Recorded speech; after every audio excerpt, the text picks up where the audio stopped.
Oi, estamos iniciando hoje a série dos livros.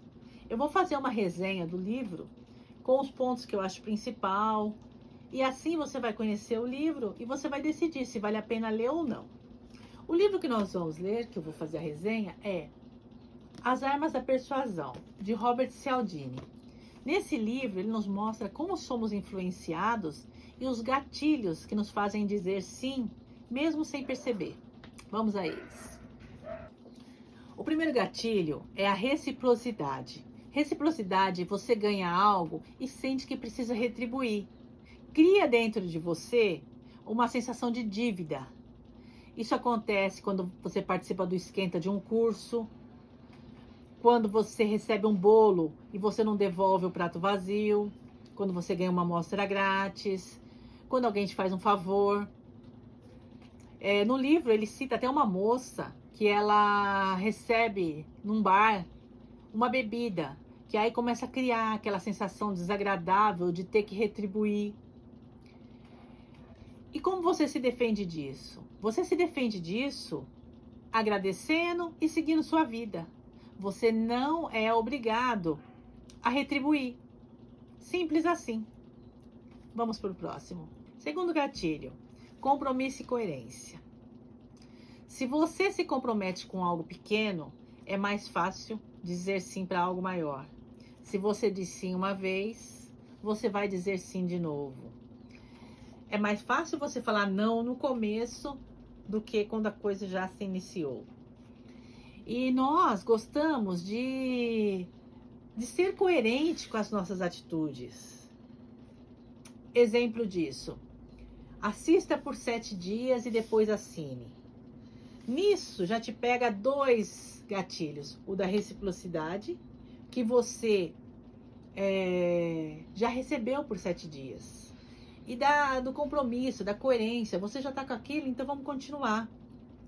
O próprio Robert fala no livro que ele caiu nesse gatilho. Que uma moça foi entrevistar ele. E ele tentando impressionar a moça, ele começou a descrever uma vida noturna que ele não tinha. Com jantares, com bares, com teatros. E no final a moça falou assim: então o que eu estou vendendo é para você, um clube de assinaturas, de desconto. E aí ele acabou assinando, porque ele não queria negar a coerência que ele vinha mostrando para a moça da vida dele. E como você se defende disso?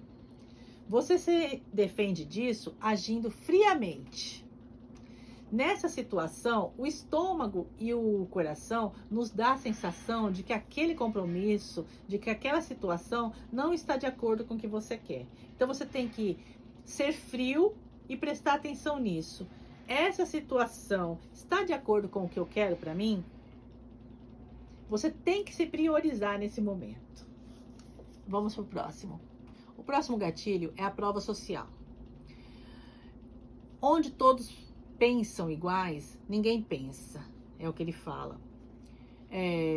Se todo mundo está fazendo, deve ser o certo. Principalmente quando você está em dúvida ou com pressa, você tende a seguir o que a maioria está fazendo. E exemplo disso: mais de 100 pessoas compraram. Filas quilométricas. Depoimentos.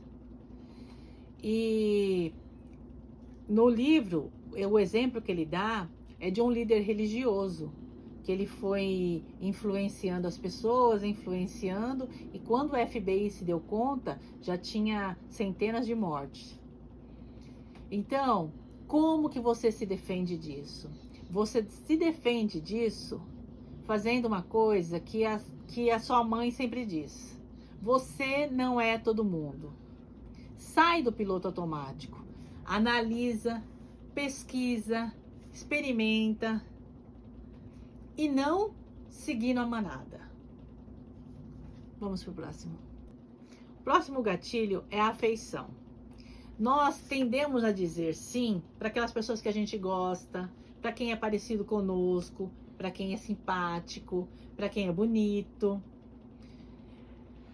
Exemplos disso: quem nos fazem elogios, As marcas, elas contratam atores carismáticos, influencers que as pessoas gostam para fazer propaganda dos seus produtos. Então, nós criamos conexão. Um exemplo no livro é um garçom muito simpático que te recebe na porta, que faz elogio do seu cabelo, que te leva até uma mesa e diz a seguinte frase: o peixe hoje não está bom, mas a carne está super suculenta e macia, que é o prato mais caro do restaurante. E as pessoas, com toda essa gentileza, com todo esse carinho, elas seguem e pedem a carne. Como você se defende disso? Você se defende separando o solicitante da oferta. Como assim? Separar o solicitante da oferta? Da seguinte maneira: separar o garçom do que você foi fazer naquele restaurante. Se você foi naquele restaurante comer o peixe e o garçom chega e fala: o peixe não está tão bom, mas a carne é muito suculenta, você agradece, a gentileza diz: certo, de uma próxima vez eu poderei experimentar a carne, mas hoje eu vim aqui experimentar o peixe. Você tem que agir de acordo com o que você quer. Você tem que se priorizar mais uma vez. E agradecer aquela gentileza, não se influenciar por todo aquele tratamento especial. Seguir de acordo com o que você quer. Vamos para o próximo. O próximo gatilho agora é a autoridade.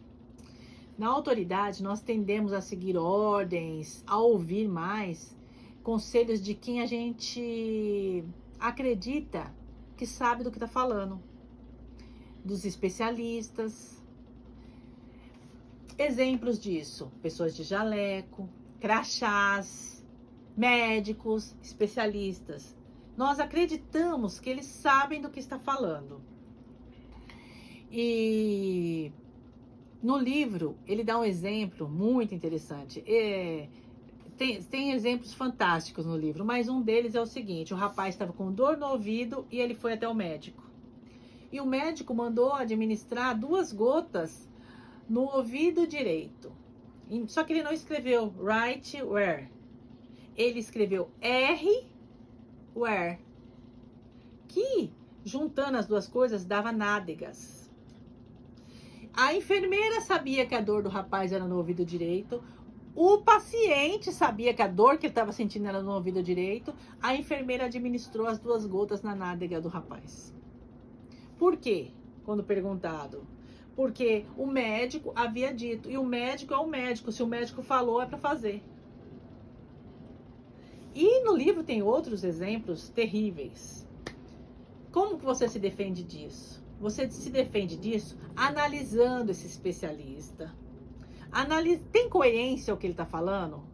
Analisando o que ele está falando, segundo as opiniões. Não é porque é o médico que está falando. Será que tem coerência isso? Será que um outro médico também pensa da mesma maneira? Será que esse especialista, será que essa é a melhor solução para o problema? Então você tem que analisar a instrução que ele está dando e o especialista. Vamos para o próximo gatilho. Nosso último gatilho é a escassez. É muito fácil a gente amar alguma coisa quando a gente sente que pode perdê-la. E tudo que a gente vê, o medo de perder é um medo real. Então tudo que você vê que você está perdendo, você quer. Tudo que você acha que pode acabar, você quer. É o cérebro trabalhando e eu quero e eu preciso daquilo. Isso vai se tornando uma coisa real. Últimas peças. Só hoje. Promoção. Produtos exclusivos. Oferta limitada. Isso tudo na sua cabeça vai falando: eu preciso, eu preciso, eu preciso. No livro, ele dá um exemplo muito interessante. Que uma moça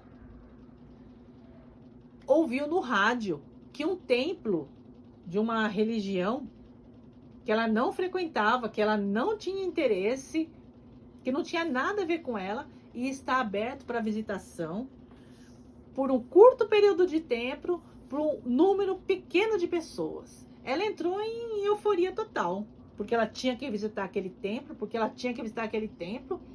e aí ela foi falar com outra, uma pessoa que estava sem aquela euforia, que ela precisava visitar o templo, que ela ia, que a menina tinha que ir com ela, e aí de repente a menina falou: para, você não frequenta essa religião, você não é simpatizante do que eles dizem, você não tem nada a ver com isso, para que você quer ir nesse lugar?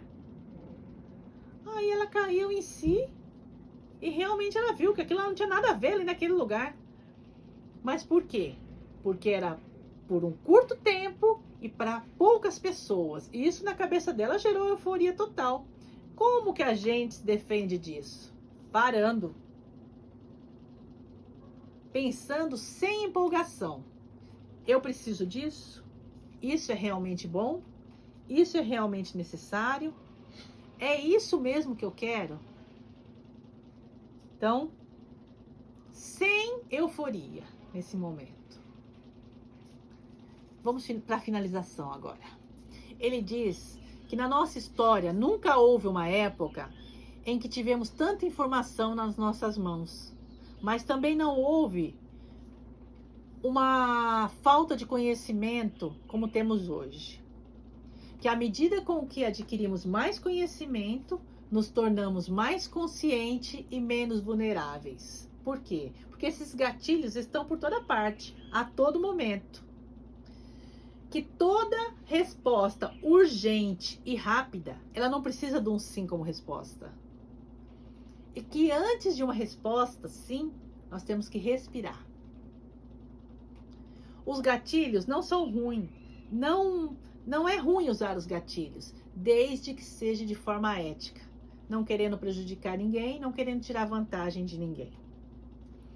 E aí me conta agora que você já conheceu a reciprocidade, o compromisso, a prova social, a afeição, a autoridade e a escassez. Eles já passaram pela sua vida, como você reagiu? Me conta como que você enfrentou. Fala aí, gostou de conhecer esse livro? O que você achou? Essa foi minha resenha.